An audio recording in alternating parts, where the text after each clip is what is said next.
CID का episode 56 आ चुका है एंड कल वाले एपिसोड से ही कहानी को यहाँ पर कंटिन्यू किया जाता है। एसओएस आ जाता है उसी बुलेट शेल को लेकर एंड सीआईडी की टीम को दिखाता है कि ये जो बुलेट शेल है ये सीआईडी की तरफ से इशू की गई गन में से निकला है। तो सीआईडी वालों को समझ आ जाता है कि उनमें से ही कोई एक है, ऐसा एसओएस बता रहा है, ऐसा उन पे शक किया जा रहा है। एसओएस वाला बार बार बंदा जो है दया के ऊपर शक कर रहा होता है एंड दया का जिक्र कर रहा होता है एंड बाकी के सीआईडी के मेंबर्स कहते हैं कि दया ने कुछ गलत नहीं किया होगा।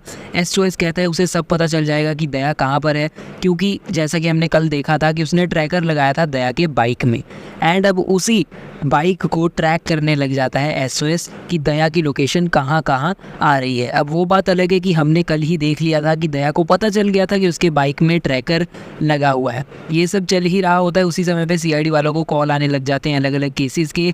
एक 35 साल के इंजीनियर का एकदम से मर्डर हो जाता है, एक 42 साल की विडो वो भी मरी जाती है, उसको भी मर्डर कर दिया जाता है उसका भी, एंड एक रिटायर्ड बिजनेसमैन वो भी बूढ़ी उम्र का ही, उसको भी मार दिया जाता है टॉर्चर करके। तो सीआईडी वाले उन तीनों मर्डर्स के पास जाते हैं। वहाँ पर जाके जो एक मारा गया इंजीनियर उसकी वाइफ बताती है कि उसको कूपन कोड मिले थे रिजॉर्ट की तरफ से, इस करके वो उस टाइम पे घर पर नहीं थी। दूसरी ओर एसओएस और पंकज चले जाते हैं ट्रैक करने की दया आखिर कहाँ है। एक पुलिस स्टेशन के पास दिख रही होती है उनको लोकेशन, लेकिन पुलिस स्टेशन में तो दया था ही नहीं एंड एसओएस दया को हर जगह ढूंढने लग जाता है बिकॉज उसे लगा था कि दया अब इस पुलिस स्टेशन में आकर किसी को मारेगा। लेकिन फिर पता चलता है कि वहाँ पर एक एम्बुलेंस खड़ी थी एंड उस एम्बुलेंस में वो वाला ट्रैकर लगा हुआ था, यानी कि दया ने उस एम्बुलेंस में ट्रैकर लगा दिया था एंड वो पुलिस स्टेशन में थी, इस करके एसओएस को लगा कि दया पुलिस स्टेशन में पहुँच गया। अब सीआईडी वालों को आकर वो दिखा देता है कि प्रूफ ये है कि दया ही क्रिमिनल है, कि दया ने अपना जो ट्रैकर है वो निकाल कर एम्बुलेंस में लगा दिया। अगर कोई इनोसेंट है तो वो कोई ऐसी चीज़ क्यों करेगा। इसी के साथ एसओएस ने एक अलर्ट जारी करवा दिया एंड अरेस्ट वारंट इशू करवाने को कॉल करी कि दया क्रिमिनल है एंड उसके खिलाफ एक अरेस्ट वारंट इशू करना है। एंड दूसरे और जो केस चल रहा है, जो 3 लोगों का मर्डर हुआ अचानक से, सीआईडी वाले उसको इन्वेस्टिगेट करने लग जाते हैं। तो गाइस तीनों मर्डर जो हैं वो सेम टाइम पे हुए हैं 3:30 पर एंड यहाँ पर जो तीनों मर्डर हैं वो टॉर्चर करने के बाद हुए हैं एंड एक ही तरीके से किए हैं जहाँ पे लोगों की बॉडीज़ में कांच के टुकड़े भी पाए गए हैं।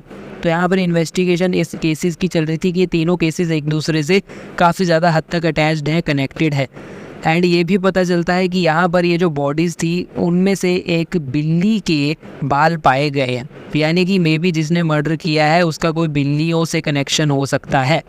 जो 3 लोग मर्डर हुए थे उनमें से एक के माँ बाप भी उस समय पे घर नहीं थे बिकॉज इनको तीर्थ यात्रा की फ्री टिकट दी गई थी जो कि एक रेडियो शो में ये जीते थे।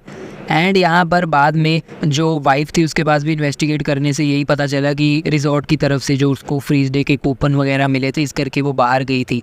पता चलता है कि इस तरीके के तीर्थ कूपन एंड जो रिजॉर्ट की तरफ से कूपन थे एक्चुअल उन जगहों ने दिए ही नहीं थे, फेक कॉल्स करके इन लोगों को बुलाया गया था वहाँ पे ताकि घर पे अकेले रह जाएं जो विक्टिम्स हैं एंड उनको आकर मार दिया जाए। एंड ये चीज़ सीआईडी को पता चल जाती है एंड उन्हें ये भी पता चल जाता है कि ये जो फेक फ़ोन कॉल्स हुए थे एंड ये जो तीर्थ यात्रा वगैरह के खर्चे हुए हैं एक्चुअली किसी तनुज नाम के बंदे के बैंक अकाउंट से ये सब ट्रांजैक्शंस हुए हैं। लेकिन उसकी मौत तो आज से 8 साल पहले ही हो गई थी। वो तनुज और उसकी जो वाइफ है वो दोनों कार एक्सीडेंट में मारे गए थे। तो 8 साल पहले का ये केस था एंड उसकी सीसीटीवी फुटेज स्टिल सीआईडी वालों के पास थी, तो उन्होंने रिट्राइव करी इस सीसीटीवी फुटेज को, चेक किया उनकी एक्सीडेंट जिस समय पे हुई थी वो समय एग्जैक्ट 3:30 ही था।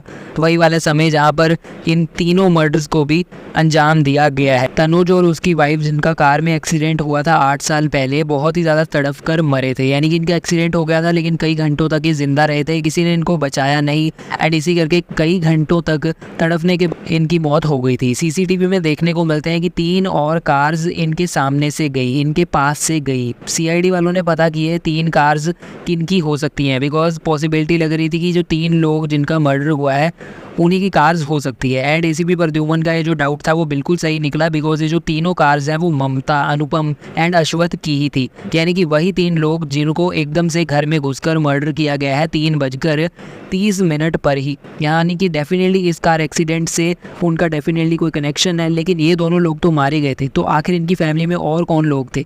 तो इनकी फैमिली में इनके 2 बेटे थे, एक छोटा बेटा एक बड़ा बेटा।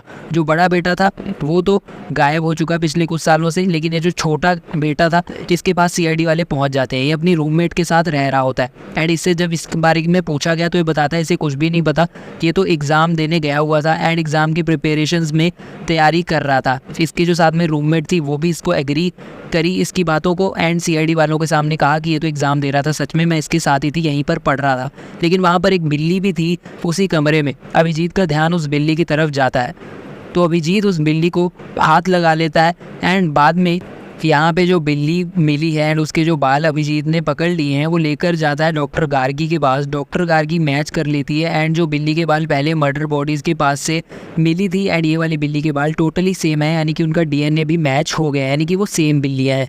एंड फिर पता चलता है कि उनका जो बड़ा भाई था वो भी यहीं पर था, वो भी इनके साथ इन्वॉल्व था, उनको भी जाकर सचिन पकड़ लेता है। यानी कि ये जो दो बेटे थे उन एक्सीडेंट विक्टिम्स के, इन्होंने ही आगे जाकर ये मर्डर किए थे 3 लोगों के। अब आखिर क्यों किए थे इन दोनों भाइयों ने ये मर्डर, आइए जान लेते हैं।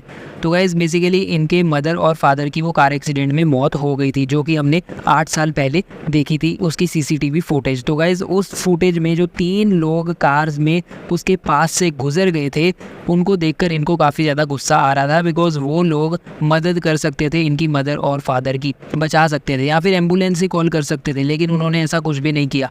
वो अपनी कार्स लेकर उनके सामने से गुजर गए, जबकि उनके सामने सड़क पर एक एक्सीडेंट हुआ पड़ा था। जब जब ये अपने माँ बाप के बारे में सोचते थे तो इनके दिमाग में वही डेड बॉडीज आती थी, पूरा ट्रॉमा आ जाता था। एंड हर बार इन्होंने यही सोचा कि वो जो 3 गाड़ियाँ उनके सामने से गुजरी, अगर उन्होंने मदद कर दी होती या फिर एम्बुलेंस को कॉल भी कर दिया होता तो आज इनके माँ बाप जिंदा होते। इसी करके काफ़ी देर से इस चीज़ को लेकर गुस्से में थे एंड इन्होंने डिसाइड किया कि उन तीनों को मार देंगे। एंड ये जो लड़की थी उसकी रूममेट वो भी इनके साथ मिली हुई थी। तीनों ने इन 3 मर्डर्स को अंजाम दे दिया। एंड ऑल्सो यहाँ पर ये जो तीनों मर्डर्स हैं सेम टाइम पे 3:30 पर ही के, बिकॉज 3:30 पे ही उन 2 लड़कों के मदर और फादर की डेथ भी हुई थी। दूसरी ओर दया की जो कहानी है वो कंप्लीट नहीं हुई है अभी एंड अगले हफ्ते कंटिन्यू करी जाएगी। एंडिंग में हमें देखने को मिलता है कि दया एक जगह पर अपना मुंह पानी में डुबवा रहा है एंड ऑल्सो लेंस पहन रहा है, मे बी अपना हुलिया बदलने की कोशिश कर रहा है एंड उसकी कई सारी फ़ोटोज़ खींची जा रही है।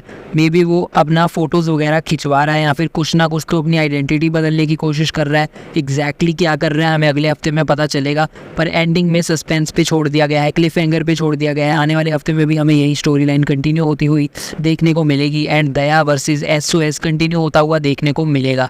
इस हफ्ते के एपिसोड्स मुझे काफ़ी अच्छे लगे एंड आई थिंक अगले हफ्ते के एपिसोड्स और भी ज़्यादा अच्छे होने वाले हैं। जब तक बारबोजा नहीं आ जाता तब तक ये वाली कहानी भी इंटरेस्टिंग लग रही है। आने वाले दिनों में CID के explanation videos and analysis videos पाने के लिए हमें कर लीजिए सब्सक्राइब और बेल आइकन दबाना ना भूलिए। कमेंट्स में बताओ आपको एपिसोड कैसा लगा। फिलहाल के वीडियो में इतना ही, अभी के लिए चलता हूँ, गुड बाय।